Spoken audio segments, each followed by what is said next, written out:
Okay,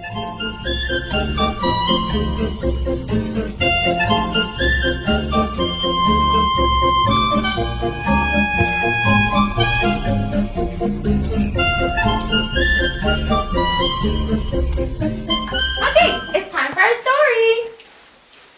It is Christmas in Toyland. Christmas in Toyland. Move our posters out of the way and our spheres. Move our spheres to the side over here. Okay.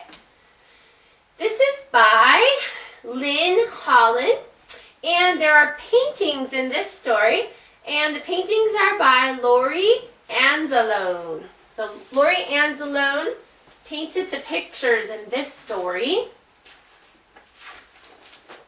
Christmas. Here we go. As evening came to the village of Skona, the last shoppers were hurrying home through the gently falling snow. Under their arms were gaily wrapped parcels, and in their hearts a whisper of something wonderful about to happen, for it was Christmas Eve. Inside the home of the Lind family, Mama and Papa were lighting the candles and trimming the tree. Soon the parlor would be ready for the arrival of Santa. Upstairs in the nursery, the children were preparing for bed. Christina was saying goodnight to her beloved dolls. Their porcelain faces were scrubbed clean, their pinafores crisply starched, and their lace trimmings lovingly mended where they had begun to fray. The dolls looked their finest for tomorrow's festivities. John was inspecting his squadron of wooden soldiers. Their battle scars had been repaired with fresh coats of paint, and the brass buttons on their waistcoats had been polished. Now they stood at attention waiting his command. The cuddly bears and floppy rabbits sat quietly in their corner of the nursery. Christina and John had given them new satin bows, and their glass eyes shone with excitement.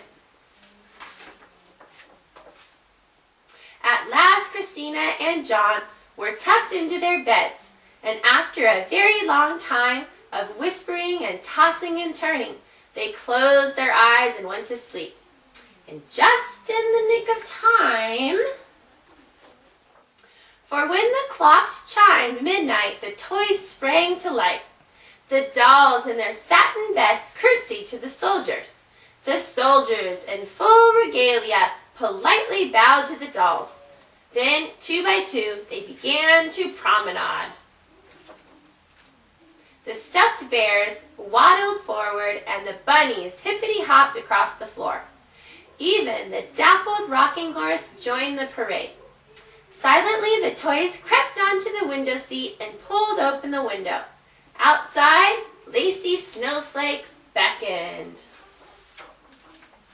Each toy slipped into the night. The dancing snowflakes carried them far from the nursery and deep into the land of Christmas woods. Little fairies with wings spun of sugar welcomed the toys to Christmas wood.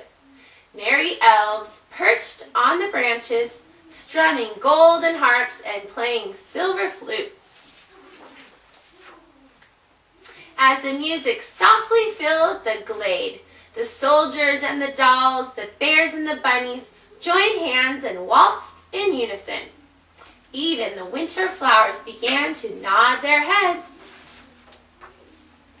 When the music faded, the fairies led the toys to a banquet table, laden with cinnamon strudel and pots of hot chocolate, marzipan cookies and whipped cream cakes, peppermint ice cream with raspberry sauce, gingerbread boys with raisin buttons, and every kind of delicious treat you can imagine.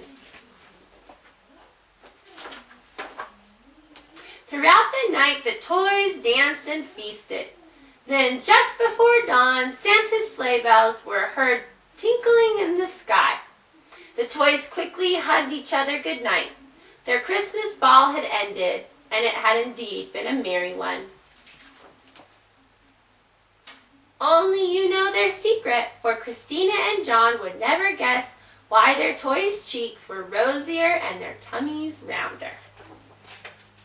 Yeah, isn't that fun? So the toys got to have a nice Christmas party also, just like the people.